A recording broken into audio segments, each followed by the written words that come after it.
اللہ نے بہت پیارا دن دیا ہے، جمعۃ المبارک کا دن سارے دنوں کا سردار ہے۔ یہ دن پھر مسلمانوں کو ہی ملا ہوا ہے۔ اس سردار دن کے اعمال ہیں، سورۃ کہف کا اہتمام کیا جائے، اور جو ہے آدمی اچھے کپڑے پہنے تو جمعے کی تیاری کرے۔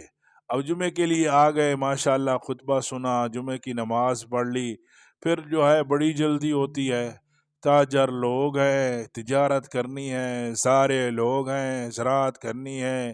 میرے بھائیوں، یہ تو جلدی تو کرنے کی ضرورت ہی نہیں ہے۔ آپ نے جمعے کی نماز پڑھ لی تو اس کے بعد سنتے پڑھنی ہے۔ سنتے چھوڑنا گنہگار ہونا ہے۔ سنتے چھوڑ دیتے ہیں، اور بعض دعا چھوڑ دیتے ہیں اور دعا نہیں مانگتے۔ یہ بھی اغیار کا پھیلایا ہوا مسئلہ ہے۔ وہ کہتے ہیں کہ جی کون سی دعا ہے نماز کی؟ بھئی یہ اللہ کے نبی علیہ السلام نے فرمایا کہ دعا تو عبادت کا مغز ہے، اس لیے ایک تو فرضوں کے بعد دعا ہے، دوسری جو ہے میرے بھائیوں یہ سنتے ہیں، جمعے کی سنتے، اور جمعے کی جو رکھتے ہیں پہلے جو ہے 4 سنتے ہیں، یہ جمعے کی نماز سے پہلے ہے۔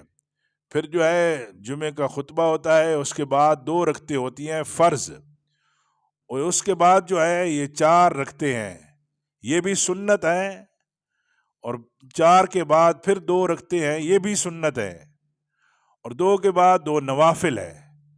تو میرے بھائیوں، یہ جمعے کی کل جو ہے یہ رکعت رکھتے ہیں، اور یہ ساری رکعتیں پڑھنی چاہیے۔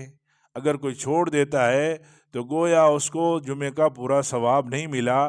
اس لیے میرے پیارے بھائیوں، میری گزارش ہے کہ ہم پورا جمعہ پڑھا کریں، جمعے کی ساری رکعتیں پڑھا کریں، تاکہ اور یہ جو رمضان المبارک کے جمعے ہیں یہ تو بہت قیمتی ہیں، یہ تو بہت قیمتی ہیں۔